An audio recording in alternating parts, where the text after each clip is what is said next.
আসসালামু আলাইকুম। 10তম বিসিএস থেকে 46তম বিসিএস পর্যন্ত ইংরেজি প্রশ্ন সমাধানের যে সিরিজটি আমাদের চলতেছে তারই 15তম ক্লাস আজকের ক্লাসে হচ্ছে আমরা দেখাবো আর্টিকেল থেকে কতটি প্রশ্ন এসেছে, কোন কোন বছর এবং প্যাটার্নটা কেমন ছিল। তো চলুন শুরু করি। হি went to dash hospital because he had dash heart attack.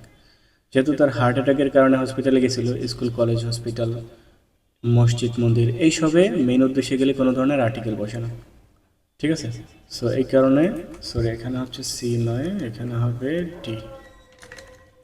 এখানে আনসারটি হচ্ছে ডি, যে এখানে কোনো ধরনের আর্টিকেল বসবে না। এরপরে হার্ট অ্যাটাক যেহেতু মাল্টিপল টাইপের হয়, অনেক ধরনের হার্ট অ্যাটাক হয়, তাই এটাকে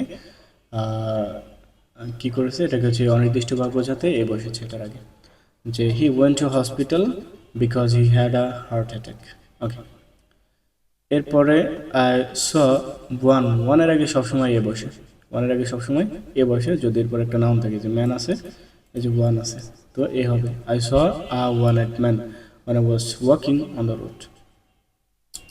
এরপর হচ্ছে which sentence is correct, বলছে যে হি ইজ অ্যান ইউনিক। ইউনিকের আগে তো ইউ আছে দেখি, কিন্তু এন হবে না, ইউ উচ্চারণটা ইউ হয়ে গেছে, ওয়াই ইউ এই টাইপের উচ্চারণের আগে এ বসে।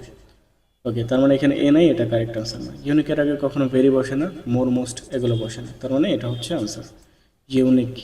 যেহেতু ই না হয়ে ইউ হয়েছে, ইউ ওয়া এর আগে সবসময় এ বসে, so this is the correct answer.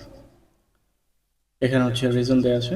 এরপরে বলছে dash is not the only thing that tourist want to see. তো সিনারি হচ্ছে আনকাউন্টেবল নাউন, এর আগে কোনো সংখ্যাবাচক শব্দ বসে না এবং এটি প্লুরাল হয় না। এটি প্লুরাল হয়েছে, এটি আনসার হবে না। এটির আগে সংখ্যাবাচক শব্দই আছে, এটি হবে না। এটির আগে দ্য আর্টিকেল আছে এবং প্লুরাল হয়েছে, এটি হবে না। Scenery is the right answer.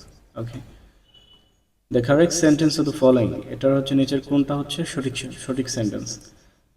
Longest, superlative ডিগ্রির আগে দা বসবে নাই, সুপারলেটিভ ডিগ্রির আগে দা বসবে নাই, সুপারলেটিভ ডিগ্রির আগে দা বসবে নাই।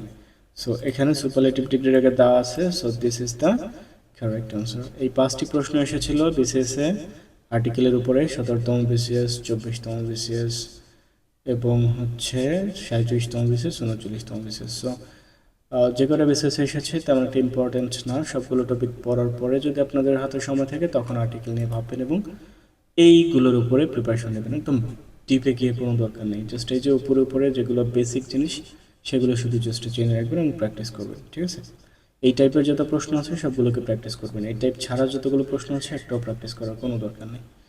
ওয়েল, নেক্সট টপিক আপলোড দেওয়ার আগ পর্যন্ত সবাই ভালো থাকবেন। আসসালামু আলাইকুম।